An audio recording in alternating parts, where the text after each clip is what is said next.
Friends, welcome back to my YouTube channel. तो आज हम लोग करने वाले हैं अपना एक नया टॉपिक, ठीक है, और उसका नाम है पिगुवियन वेलफेयर इकोनॉमिक्स। मतलब कि वेलफेयर इकोनॉमिक्स से रिलेटेड पिगू ने क्या कहा था, ठीक है। पिगू आपको नाम पता होगा, एसी पिगू उनका फुल नेम है। तो पिगुवियन वेलफेयर इकोनॉमिक्स में हम बात करेंगे एसी पिगू। तो एसी पिगू ने वेलफेयर इकोनॉमिक्स से रिलेटेड क्या कहा था, ठीक है। मार्शल ने पहले इकोनॉमिक्स की बात की, ठीक है।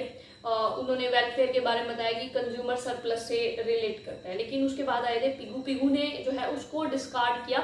उन्होंने कहा कि हम जो है वो यूटिलिटी को मेजर नहीं कर सकते इन कार्डिनल नंबर्स, ठीक है। और उनकी जो वेलफेयर थी, उन्होंने अपनी अलग से वेलफेयर इकोनॉमिक्स दी, ठीक है, जिसको हम लोग बोलते हैं एसी पिगू की वेलफेयर इकोनॉमिक्स, पिगुवियन वेलफेयर इकोनॉमिक्स, ठीक है। ये न्यू क्लासिकल थे, ठीक है। और इन्होंने अपनी जो है इकोनॉमिक्स रिलेटेड, तो इन्होंने बेसिकली क्या बातें की वो हम लोग देखेंगे। देखो, इनका जो कॉन्सेप्ट था वेलफेयर इकोनॉमिक्स से रिलेटेड, इन्होंने 3 एस्पेक्ट पे बेसिकली बात की। वन वाज कि वेलफेयर की डेफिनेशन क्या है। पहले तो उन्होंने डिफाइन किया कि उनके लिए वेलफेयर क्या है, का मतलब क्या है। सेकेंड थिंग, उन्होंने क्या किया, कंडीशंस बताई कि वेलफेयर इंक्रीज कब होगा, ठीक है, क्या क्या कंडीशंस होंगी वेलफेयर इंक्रीज होने के लिए। थर्ड, उन्होंने पॉलिसीज बताई कि क्या पॉलिसीज कैसे यूज करनी चाहिए, ठीक है। वो थी उनकी पिगुवियन वेलफेयर इकोनॉमिक्स, ठीक है। तो उनकी इसको स्टार्ट करने से पहले सबसे पहले हम लोग बात करेंगे उन्होंने जो अजम्पशंस ली थी। तो उन्होंने क्या क्या अजम्पशंस ली, देखो जो मैंने पहले ही बता दिया कि उन्होंने डिस्कार्ड किया मार्शल वाली बात को। मार्शल ने बोला था कि हम यूटिलिटी को मेजर कर सकते हैं, लेकिन उन्होंने बोला नहीं, हम यूटिलिटी को मेजर नहीं कर सकते, ठीक है। तो सबसे पहले तो यही थी। तो उनके अकॉर्डिंग क्या था, you can not measure utility in the cardinal numbers. तो उनके अकॉर्डिंग यूटिलिटी क्या है, ऑर्डिनल। Utility is ordinal. उन्होंने डिस्कार्ड किया कि आप जो है यूटिलिटी को कार्डिनल नंबर में मेजर नहीं कर सकते। सेकंड, एज यूजुअल कंज्यूमर समझदार है, रैशनल है, तो कंज्यूमर इज रैशनल, ठीक है। थर्ड, उन्होंने क्या ली कि इंटरपर्सनल कंपैरिजन और intrapersonal comparison of utility is possible. अब देखो भाई, इसका क्या मतलब है, मैं लिख लूं comparison of utility is possible, ठीक है। तो इसका मतलब क्या है, देखो इंटरपर्सनल होता है कि दो लोगों के बीच में कंपैरिजन से, ये ए पर्सन है, ठीक है, ये बी पर्सन है, मैं इन दोनों को कंपेयर करूं कि मैंने इसको भी जो है चॉकलेट दी, इसको भी चॉकलेट, तो दोनों की यूटिलिटीज में क्या डिफरेंस है।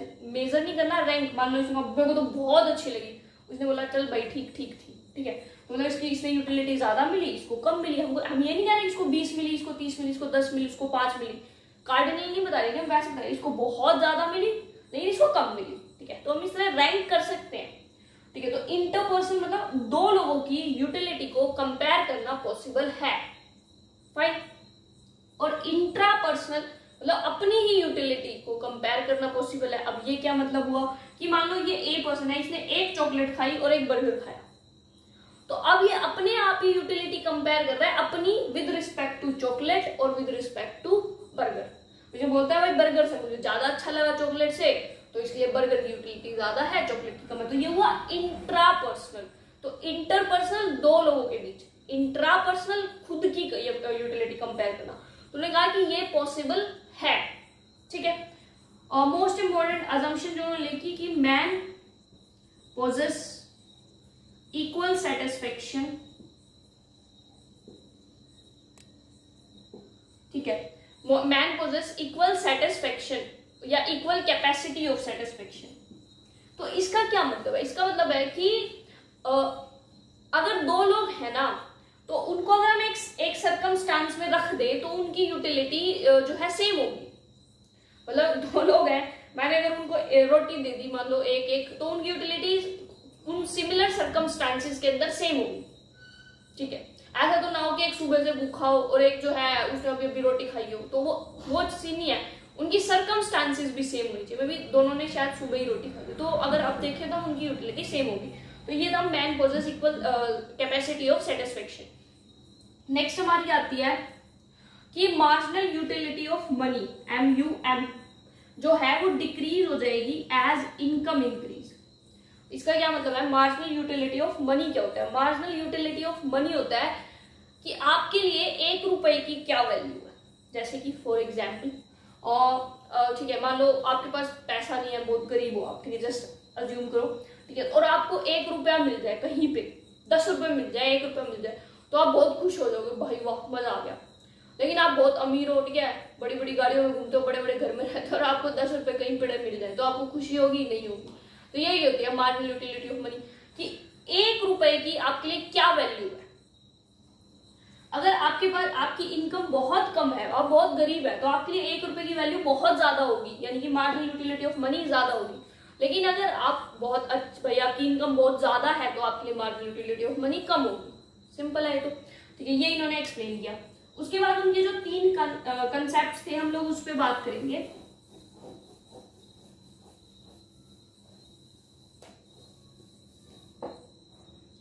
एक है हमारी डेफिनेशन ऑफ वेलफेयर। पहले तो उन्होंने क्या किया? वेलफेयर को डिफाइन किया। ये उन्होंने क्या है? वेलफेयर को डिफाइन किया। कैसे डिफाइन किया उन्होंने वेलफेयर को? उन्होंने कहा जिस भी किसी भी चीज से किसी भी का भी कोई बेनिफिट हो रहा है, तो उससे उसका वेलफेयर इंक्रीज हो रहा है। और उन्होंने डिफरेंशिएट किया between the social welfare and economic welfare.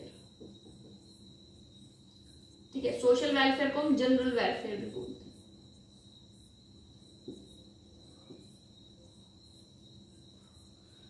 कैसे? जैसे सोशल वेलफेयर के हम लोग ले सकते हैं सोशल, जनरल, मतलब जनरल में सब कुछ आ रहा है, जनरल में इकोनॉमिक भी आ रहा है।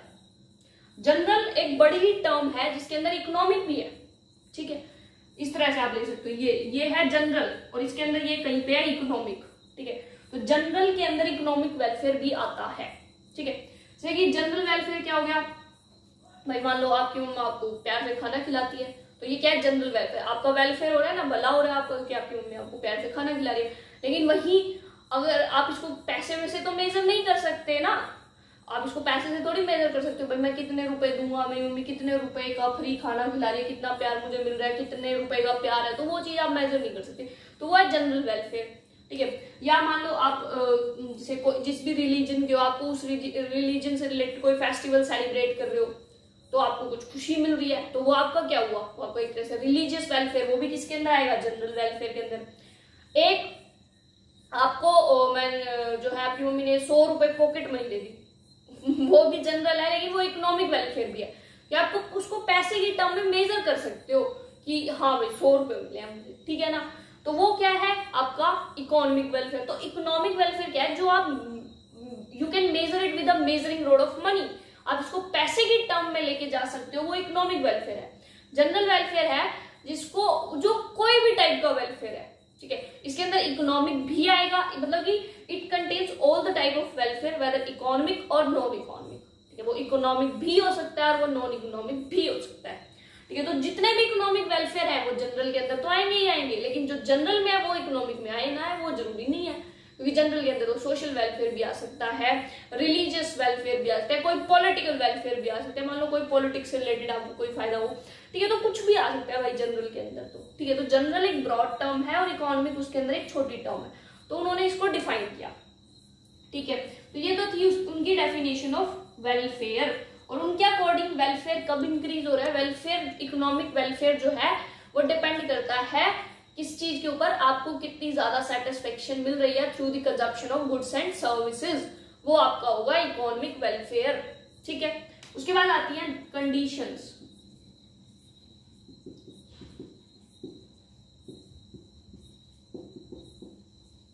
कंडीशंस ऑफ इकोनॉमिक वेलफेयर क्या है? तो उसके लिए जो है हम बोलते हैं डबल क्राइटेरिया ऑफ पिगू, या डुअल क्राइटेरिया ऑफ पिगू भी बोलते हैं। ये क्या है? पिगू ने जो है वो डुअल क्राइटेरिया दिया वेलफेयर को देखने का, मेजर करने का। पहला, अगर जीडीपी इंक्रीज हो रही है, और जीडीपी को उन्होंने नाम दिया नेशनल डिविडेंड,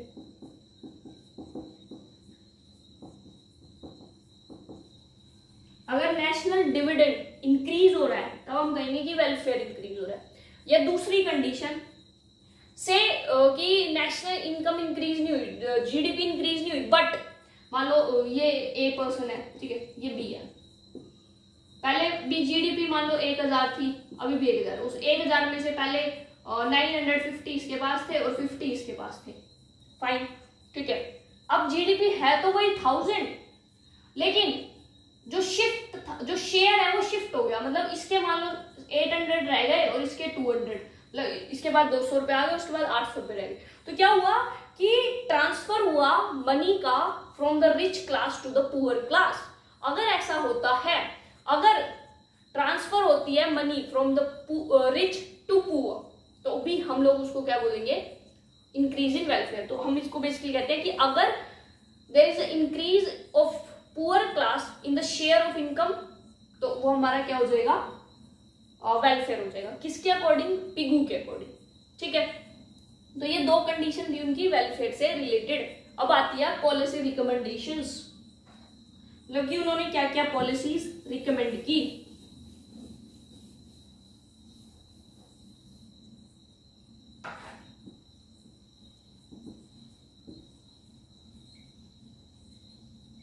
देखो मैंने आपको एक्सटर्नैलिटीज चैप्टर पढ़ाया हुआ है, ठीक है, तो आप लोग वहां पर देखना एक बार।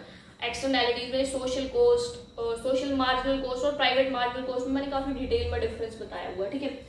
तो पॉलिसी रिकमेंडेशंस उन्होंने क्या दी, तो पहले वो देख लोगे तो ज्यादा अच्छा रहेगा। तो एक होती है social cost, social marginal cost, और एक होती है हमारी प्राइवेट मार्जिनल कॉस्ट। कैसे, सपोज मेरी कोई फैक्ट्री है, ठीक है, बहुत ज्यादा वो पोल्यूशन कर रही है, धुआं छोड़ दिया, ठीक है, मैंने उसको धुएं को मतलब कि इंतजाम कुछ नहीं कर रहा, छोड़ती रहे, मेरा क्या जा रहा है, एनवायरमेंट में जा रहा है वो। तो मेरी फैक्ट्री है तो मेरी तो उसमें कोई कॉस्ट नहीं लगी उस धुएं को रोकने में, मेरी प्राइवेट मार्जिनल कॉस्ट तो कम है, और जो प्रोडक्शन हो रहा है उसी की कॉस्ट मैं झेल रही हूँ। लेकिन सोशल मार्जिनल कॉस्ट तो बहुत ज्यादा है, सोसाइटी को कितना नुकसान हो रहा है उस धुएं से, ठीक है। वहीं अगर दूसरा एग्जाम्पल लूं कि मान लो मैं बहुत एजुकेटेड हूँ, ठीक है, तो अब मैं एजुकेटेड हूँ तो अब मैं लोगों को एजुकेट कर रही हूँ, तो इससे सोसाइटी का कितना फायदा हो रहा है। मेरी कॉस्ट क्या है, मेरी कॉस्ट तो भाई मैंने पढ़ाई करी, ये करा वो करा, ठीक है, फिर मैंने लोगों को नॉलेज शेयर करने के लिए बहुत सारा चीजों का यूज किया, तो मेरी कॉस्ट तो बहुत ज्यादा आई। मैंने पढ़ाई शुरू से लेकर आज तक पढ़ाई कर ली, ठीक है, ये कर लिया वो कर लिया, तो मेरी कॉस्ट बहुत ज्यादा आई।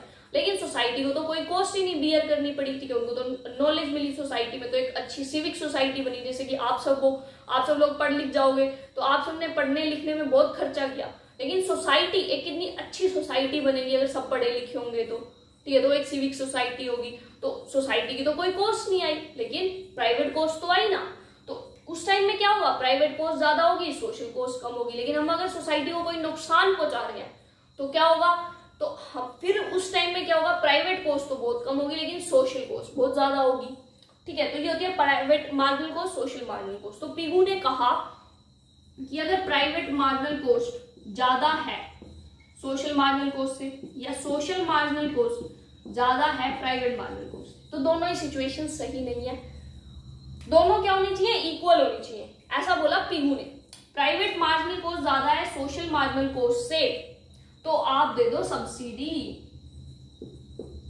आप इस बंदे को क्या दे दो, सब्सिडी, ठीक है। जब इसको पैसा मिलेगा तो इसकी कॉस्ट कम हो जाएगी, बात खत्म। लेकिन अगर सोशल मार्जिनल कॉस्ट ज्यादा है प्राइवेट मार्जिनल कॉस्ट से, मतलब कि सोसाइटी को ज्यादा कॉस्ट बियर करनी पड़ रही है प्राइवेट मार्जिनल, जैसे कि मेरा फैक्ट्री वाला एग्जांपल, ठीक है। अब मुझे इस सिचुएशन में गवर्नमेंट पैसे दे कि हाँ भाई आप लोगों को आपकी वजह से अच्छी सोसाइटी बनी, आप पढ़े, तो मेरे को स्कॉलरशिप मिल गई कोई, तो वो क्या होगा, मेरी प्राइवेट मार्जिनल कॉस्ट मुझे कम लगने लगेगी। लेकिन अब वही फैक्ट्री वाला, मेरी फैक्ट्री है, अब यहाँ गवर्नमेंट क्या कर सकती है, जिससे कि मैं कम से कम धुआं करूं, मेरे पे टैक्स लगा सकती है, ठीक है। तो उन्होंने कहा कि आप टैक्स और सब्सिडी का यूज करके वेलफेयर वापस से ला सकते हो, ये उन्होंने पॉलिसी रिकमेंडेशंस दी। उन्होंने कहा कि ये दोनों इक्वल होनी चाहिए, सोशल और प्राइवेट मार्जिनल कॉस्ट। सोशल ज्यादा है तो टैक्स लगाओ, प्राइवेट ज्यादा है तो सब्सिडी दो, ठीक है, ये उन्होंने पॉलिसी रिकमेंडेशंस दी। अब बात करते हैं इनकी क्रिटिसिज्म की, थ्योरी की।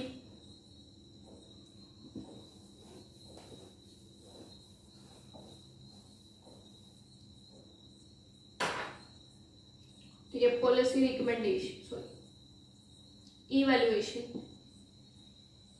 तो देखो पहली पहली चीज तो देखो, आपको एक थ्योरी कहीं प्रैक्टिकल मतलब लग सी नहीं रही, ठीक है, तो इसको हम बोलते हैं नॉर्मेटिव थ्योरी है, मतलब कोई फैक्ट वैक्ट पे बेस्ड नहीं, बस उनका एक ओपिनियन है कि भैया ऐसा कर दो वैसा कर दो।